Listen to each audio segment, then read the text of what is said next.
ନମସ୍କାର। ନମସ୍କାର ଜୟ ଜଗନ୍ନାଥ। ବାଇଗଣ ବିଲ ଭିତରେ କଣ ଗେଣ୍ଡୁ ଫୁଲ ଫୁଟିଛି? ବାଇଗଣ ଗଛ ଭିତରେ ଗେଣ୍ଡୁ ଗଛ କାହିଁ ଲାଗି ଜାଣିଛନ୍ତି?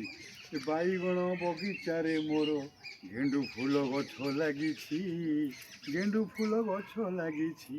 ଏ ଗେଣ୍ଡୁ ଫୁଲ ଗଛ ରହିଲେ ବାଇଗଣରେ ରୋଗ ପୋକ ହବ ନାହିଁ। ମୋ ସହଧର୍ମଣୀ ଜାଣିଛି, ମୋ ଘରମଣି ଜାଣିଛି, ଏକଥା ମୋତେ କହିଛି। ମନେ ମନେ ମୁଁ ହସିଛି, ଏବେ ମୁଁ ଭାବୁଛି ବାଇଗଣ ବିଲରେ ଗେଣ୍ଡୁ ଫୁଲ ଫୁଟିଛି। ଏହାର ମୂଲ ଏ ଗେଣ୍ଡୁ ଫୁଲର ଗୁରୁବାରରେ ମୂଲ ଆଜ୍ଞା ଆକାଶକୁ ଛୁଉଁଛି।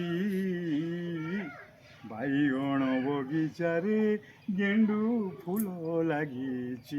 ଆଜ୍ଞା ଏ ବାଇଗଣ ବଗିଚାରେ ଯେଉଁ ଗେଣ୍ଡୁ ଫୁଲ ଲାଗିଛି ଏ ରୋଗ ପୋକ ଆଜ୍ଞା ହେଉନି। ଏଇଟା ଆମ ଧର୍ମପତ୍ନୀ ମୋତେ ସେଦିନ କହିଲେ। ମୁଁ ଆଜ୍ଞା ହସି ହସିକିରି ମାନେ ମନେ ମନେ ହସିଛି, କିନ୍ତୁ ବାସ୍ତବିକ ଠିକ୍ କଥା ସେ କେଉଁଠି ଜାଣିଛନ୍ତି।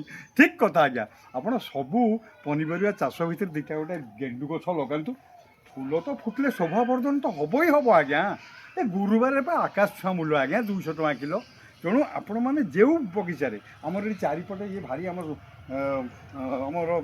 ଘରଣୀ ଚାରିପଟେ ଗେଣ୍ଡୁ ଗଛ ଖାଲି ଫୁଲ ଲଗାଇବେ। ଏ ବର୍ଷ ଗୋଡ଼ରେ ଟିସୁ ରୋଲ୍ ପଡ଼ିଥିଲା ବୋଲି ବେଶୀ ଲଗାଇ ପାରିନାହାନ୍ତି, ତଥାପି କିଛି ଲଗେଇଛନ୍ତି। ଭାରି ଫୁଲ ସ୍ନେହୀ।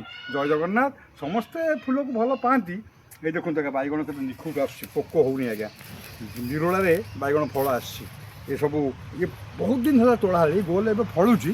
ଯାହା ହଉ ଜୟ ଜଗନ୍ନାଥ। ଗେଣ୍ଡୁ ଫୁଲ ଗଛ ଭାରି ସୁନ୍ଦର ଫୁଟିଛି, ସବୁ ଭଲ ଫୁଲ, ମଣ୍ଡା ଫୁଲ ଆଜ୍ଞା। ଜୟ ଜଗନ୍ନାଥ। ନମସ୍କାର।